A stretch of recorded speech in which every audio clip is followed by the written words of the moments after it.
Adelante, profesor. Creo que tiene el micrófono apagado, profesor. Cerrado. ¿Puede abrir el micrófono, profesor? Sí, ahora está. Sí, ok. Ahí estamos. Bueno, les decía que la parte administrativa probablemente no la van a desarrollar porque ya hay personas dedicadas a estas tareas, pero siempre es bueno saber qué pasa en esas áreas para, en caso de una necesidad, poder desenvolvernos de manera correcta y profesional. Vamos a ver, por ejemplo, las tareas administrativas. Eh, Podemos empezar desde la llegada de un paciente y darle la bienvenida, que es básicamente saludarlo, presentarse y atender a la persona de forma correcta, hablar con el paciente en áreas comunes de cosas generales y ya en cosas privadas, como les dije, tiene que mandarse a una habitación donde empezar a platicar con el paciente ya del pasillo, ¿verdad? Sino que llevamos al paciente al área privada, entonces empezamos ya a discutir material relacionado al cuidado de su salud, ¿no? Mientras tanto, no entrar en ninguna particularidad, mientras se camina en áreas públicas y solamente saludarnos. Entonces el visitante debe ser dirigido, ¿verdad?, hacia las áreas más privadas de la clínica, que son los consultorios, y hasta entonces empezar la entrevista. Mientras tanto, no empezar a hacer ninguna pregunta. Ahora, ya una vez empecemos a atender al paciente ya en una forma más privada, ya dentro de la habitación, entonces sí empezamos a colectar información, pero siempre dijimos que orientar al paciente dónde se va a sentar, luego lo identifico con nombre completo y fecha de nacimiento, y abro mi computadora y empiezo ya a obtener información. Entonces la entrevista del asistente médico básicamente tiene el propósito de reunir información, historia médica del paciente, información que nos vaya a ayudar a obtener más datos de la razón por la que visita la clínica ese día. Y básicamente es la parte más importante de la colección de datos, ¿verdad? La llegada del paciente. Y eso va a tomar lugar desde el momento que lo recibimos hasta que empezamos ya a hacerle las primeras preguntas con las técnicas de comunicación terapéutica que hablamos la otra vez. Entonces, eh, aseguremos privacidad y hay que prevenir interrupciones, ¿verdad? Hay que asegurarnos que la conversación es privada, mantener la puerta cerrada, ¿verdad? Siempre cerrémosla, no dejemos la media abierta, sino que cerrada, para que el paciente sienta que está hablando solo con nosotros y que nadie puede estar escuchando la conversación o que nos vaya a interrumpir cuando la puerta está abierta. Podría ser que alguien va a entrar o va a salir, ¿verdad? Entonces, una interrupción puede destruir en segundos lo que nos ha llevado tal vez unos 5 minutos de construir la confianza y todo eso. Entonces, seamos cuidadosos en esos detalles cuando el paciente llegue y ya lo tengamos con nosotros. Ahora, en cuanto a si tenemos que estar en el teléfono, cuando contestemos una llamada de forma profesional, lo podemos hacer bien fácil. Básicamente, recordemos que el teléfono es el primer contacto que muchas personas van a tener con la clínica. No han llegado todavía, sino es una llamada. Entonces, si una llamada no se contesta de manera pronta, podría generar una impresión negativa del lugar, ¿verdad? Aunque no hayan todavía hablado con nadie. Entonces es importante contestar rápido, lo más rápido posible, por lo menos en los primeros tres sonidos del teléfono, ¿verdad? En los primeros tres repiques, tal. Entonces, si tenemos otra llamada en espera, podemos preguntarle a la persona si puede esperar, si la podemos poner en espera y estar cada 30 segundos verificando si puede seguir esperando, ¿verdad? Si no puede seguir esperando, tomamos el teléfono y le hablamos tan pronto ya tengamos la oportunidad de llamar, ¿verdad? Si llegan más llamadas en ese orden, vamos a ir contestándolo, ¿verdad? Por orden de llegada. Excepto que fuera una emergencia, se le dice mejor que hable al 911 y ellos ya sabrán de qué manera abordan la emergencia, ¿verdad? Entonces, respondamos las llamadas en el orden de que las aceptamos. Siempre también Identifiquemos, cuando contestemos, identifiquemos la clínica con nombre, digamos nuestro nombre, posteriormente nuestro nombre, y seguido de una oferta de ayuda. ¿Verdad? ¿Qué le puedo ayudar? Ha llamado a la clínica de pediatría de tal lugar, mi nombre es, ¿qué le puedo ayudar? Y así vamos haciendo ya la conversación con los pacientes que llaman por teléfono por primera vez o están haciendo una pregunta por una duda o algo. Ahora, si estamos también en la parte administrativa y nos toca hacer una cita, ya sea que un paciente ya va de salida de un consultorio o una llamada, que nos cayó una llamada y quiere hacer una cita, también se puede hacer, ¿verdad? La mayoría de computadoras, sistemas de computadoras actuales, tienen información que incluyen ya un índice de pacientes que fácilmente se encuentran por fecha de nacimiento o por el apellido, por el orden alfabético. Entonces, el asistente médico puede accesar a esa información o a varias áreas de información y a los récords electrónicos médicos bien fácil. ¿Verdad? Una vez ya eso está en la pantalla, ya ustedes van buscando las listas, los tabuladores, la información necesaria para hacer la cita, que vamos a hablar qué tipo de citas podemos hacer. ¿Verdad? Vamos a hablar de eso en este instante. Por ejemplo, hay varios tipos de citas que se pueden hacer. Por ejemplo, esta que se llama la cita de tiempo específico es cuando ya tenemos un paciente identificado, sabemos a qué va a llegar, si es un paciente nuevo, entonces le damos los tiempos acorde a lo que llegan, ¿no? Por ejemplo, 30, 40 minutos, si es un paciente nuevo que va a necesitar una entrevista completa, un examen físico completo. Si es un paciente que es de seguimiento, puede ser de 20 a 10 minutos, 10 a 20 minutos. ¿Verdad? Entonces, ya podemos más o menos ubicarnos en un día y en una hora dónde las podemos poner, ¿verdad? Las citas de tiempo específico o stream. Básicamente el objetivo de esto es minimizar el tiempo de espera de los pacientes y al mismo tiempo mantener el flujo de pacientes moviéndolo en la oficina, ¿verdad? Entonces, cuando se usa esta metodología, el asistente médico necesita también asegurarse que en la agenda podría acomodarse una visita urgente si así se requiriera. Entonces, tiempo específico también en algunos consultorios lo conocen como cita fija o en inglés single booking, que sería como agendar único, agenda de uno, porque le damos a la persona un horario específico. Yo le digo, lunes a las 9:10, 9:10. Y si el paciente es primera vez, yo sé que ese paciente va a estar de las 9:10 hasta más o menos las 9:45, 9:50. Porque yo sé que es un paciente de primera vez y me va a llevar de 30 a 45 minutos. Y así voy poniendo al siguiente y al siguiente. Y también la capacidad que tenga la clínica de atender pacientes. ¿Verdad? Entonces son eh, hora fija. Ahora, este que se llama horario en ola, este es otro que asume que algunos pacientes podrían ubicarse no en un solo horario fijo, sino que en un bloque. Algunas veces los pacientes podrían sentirse incómodos cuando se dan cuenta que ellos no son los únicos que están en ese horario a la misma hora, si no hay más. Por ejemplo, en una media hora, si la clínica tiene la capacidad de atender, puedo poner yo 2 pacientes, ¿verdad? Entonces, dependiendo en la orden que ellos lleguen a la clínica, así se van pasando, ¿verdad? Entonces, siempre hay un paciente listo para ser atendido y los tiempos de espera se convierten más cortos porque usualmente van pasando. Entonces, por decirle algo, acá, por ejemplo, digamos que este punto es las 9:30 y aquí tengo las 10. Entonces aquí empiezan a llegar los pacientes y luego ya empiezan a ser vistos.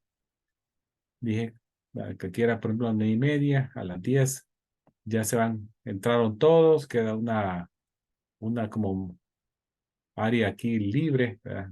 Plana, y ya empieza a llegar el otro bloque, ¿verdad? De las 9:30, así. Por eso le dicen ola, ¿verdad? Porque un movimiento que va de arriba abajo, en ola. Entonces, es de los que se va a utilizar en algunos casos. Lo otro es en la oficina abierta o oficina abierta es aquella que los horarios son más desplazados, ¿verdad? Por ejemplo, podemos utilizar un horario, decirle a alguien puede venir de 9 a 11 en el día martes. Entonces, algunas oficinas ocupan este tipo de horario cuando probablemente la oficina todavía no es muy ocupada, no está muy ocupada. Tiene esa posibilidad de hacerlo de esa manera.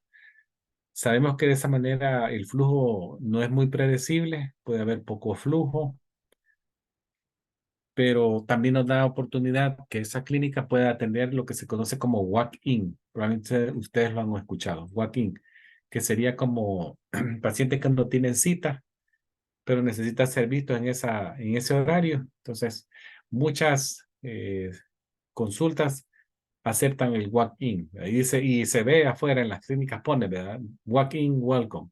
Que pacientes, aunque no tengan cita, pueden ser vistos de forma rápida, porque son clínicas, pero las clínicas pueden ir cambiando el modelo de atención y de cita a medida que ellos van creciendo y obteniendo más población.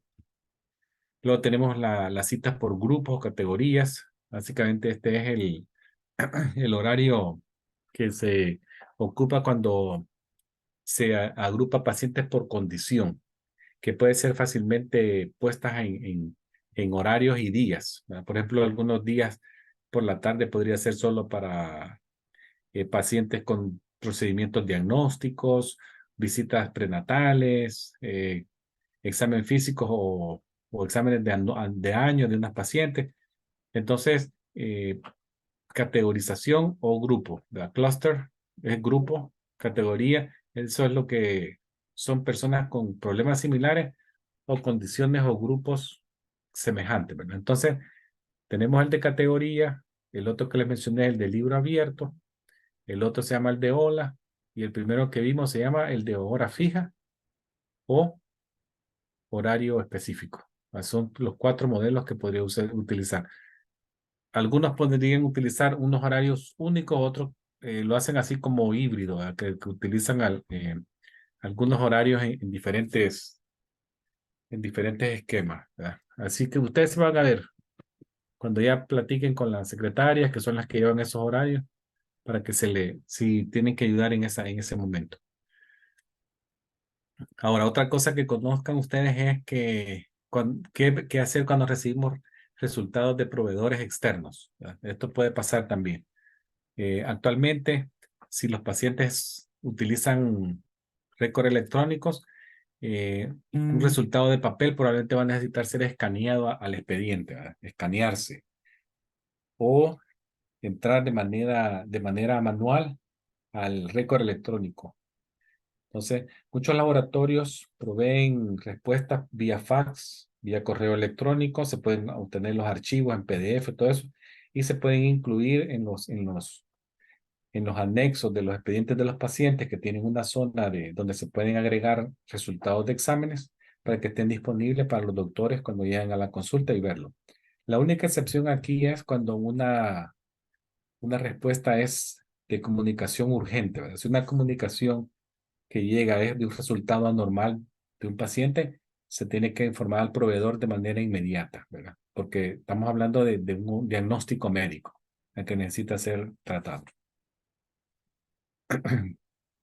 Ahora, en cuanto al manejo récord electrónico, solamente se los voy a mencionar porque la mayoría de veces ya los programas que ustedes van a utilizar ya están programados para el tipo si lo hacen orientado a fuente o orientado a problema. Eso es cada clínica tiene ya un tipo el récord electrónico, si es ECW, si es ATINA, cada otro ocupan otro, iHeal, hay muchos programas de récord médicos. Ahí, dependiendo de ustedes lleguen a trabajar, ellos les van a dar la inducción de ese programa. Este es uno orientado a fuente, ¿verdad? Se agrupan por laboratorios, rayos X, visitas, si son por problemas, por el tipo de síntomas, fechas. Ahora, los datos inmunizaciones, cuando tomen información de récord de inmunización, ¿verdad? Después, inmunización o administración de un medicamento, el asistente médico siempre tiene que estar asegurado de que los datos son del paciente y se van a poner en las áreas específicas donde deben de ser colocados, ¿verdad? Ya que si la administración de un medicamento no se documenta, eh, puede parecer que no se dio, ¿verdad? Y aquí acuérdense que lo que no está escrito no se hizo, lo que no está escrito no se dio, aunque se le haya dado. Bueno, entonces sí, tengamos siempre presente eso. En lo que son las inmunizaciones, actualmente las inmunizaciones, los datos requieren que se documente la ruta de administración, el número del lote de la vacuna, ¿verdad? La fecha de expiración y el fabricante. Esto usualmente son requeridos para las vacunas y las sustancias controladas, ¿verdad? También hay que agregar si el paciente lo toleró bien. Esa información también hay que poner. La verdad, el paciente no mostró ninguna afectación por el cumplimiento de la vacuna, todo eso. Y el paciente debe de esperar por lo menos 10 a 15 minutos posterior a la administración de una inmunización o de una sustancia controlada que se administre ahí, ¿verdad? Entonces, todo eso tiene que quedar documentado en el expediente. Eh, Procedimientos de oficina, eh, cualquier cosa que haga, ya lo dijimos de lo de HIPAA, mantenerte vigilante, de guardar la confidencialidad de los pacientes, ¿verdad? Siempre no olvidarse eso, de que hay muchas maneras de protegerle eso, ya lo vimos acá, muchas clínicas tienen ventanas corredizas de vidrio, no atendamos a pacientes si estamos con una llamada telefónica, este paciente tiene que ser enviado a sentarse, ¿verdad? Porque no puede estar ahí enfrente oyendo la conversación de otro paciente con la secretaria o con el asistente médico, ¿verdad? Solamente un paciente debe estar en el escritorio o la ventana a la vez, ¿verdad? Si cuando el paciente esté ahí, el asistente médico no tiene que estar hablando por teléfono o con otra persona. Si es necesario dar información sensitiva, el paciente tiene que ser llevado a un área privada, como ven en esta fotografía de la derecha. También el uso de la computadora es bien delicado. Acuérdense, siempre hay niveles de autenticación. Tenemos de tener el password, el nombre de usuario, el password. Cada quien va a tener un nivel de autorización hasta dónde podemos llegar en el sistema.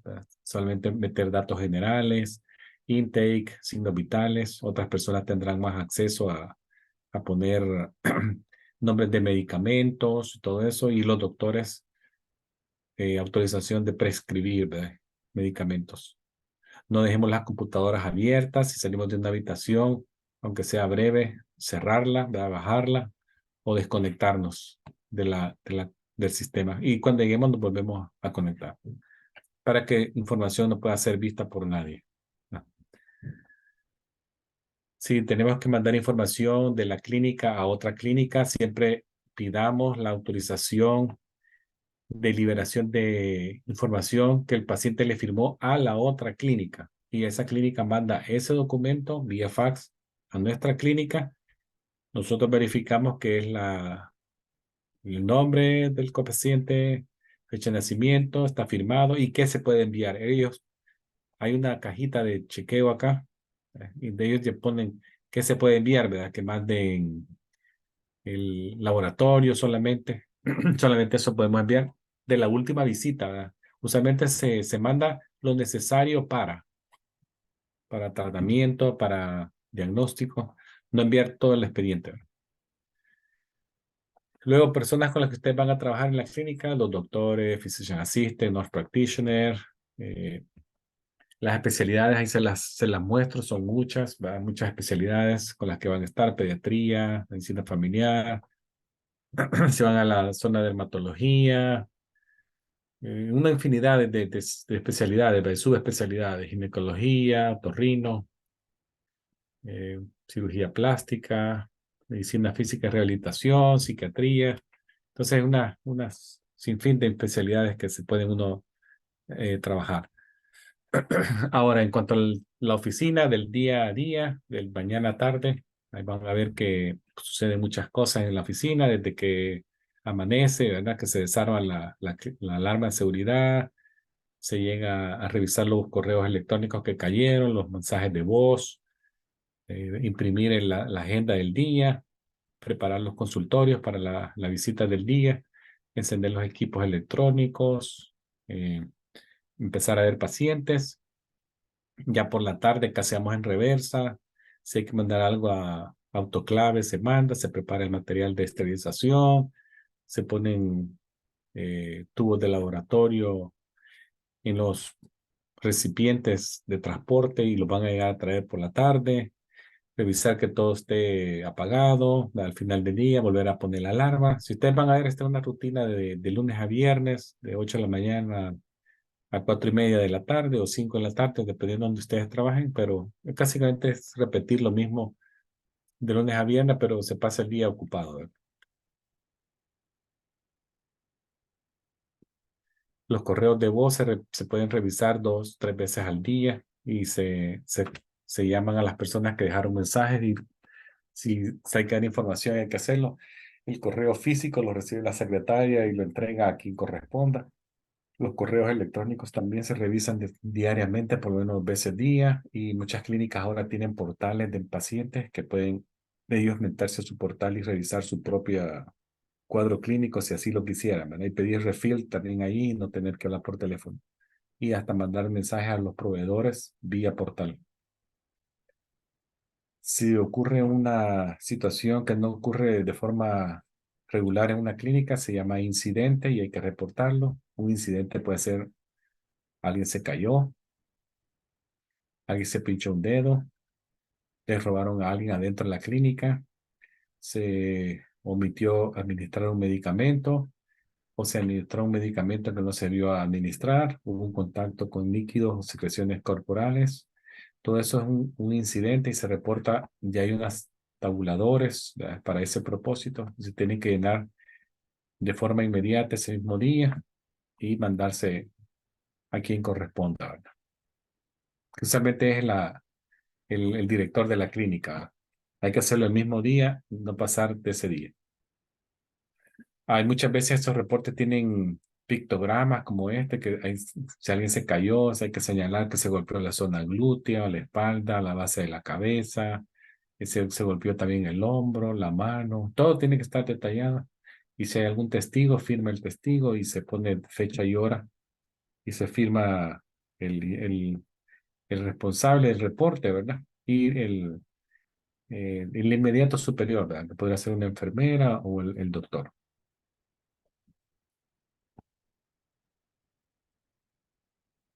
Bueno, esto es lo que les traía de lo que es la parte administrativa. Si ustedes ven, es bueno que lo sepan, aunque probablemente no lo van a hacer, pero Muy siempre hay que bien. estar sabedor de lo que pasa en una clínica, aunque no lo hagamos nosotros. Ok, excelente.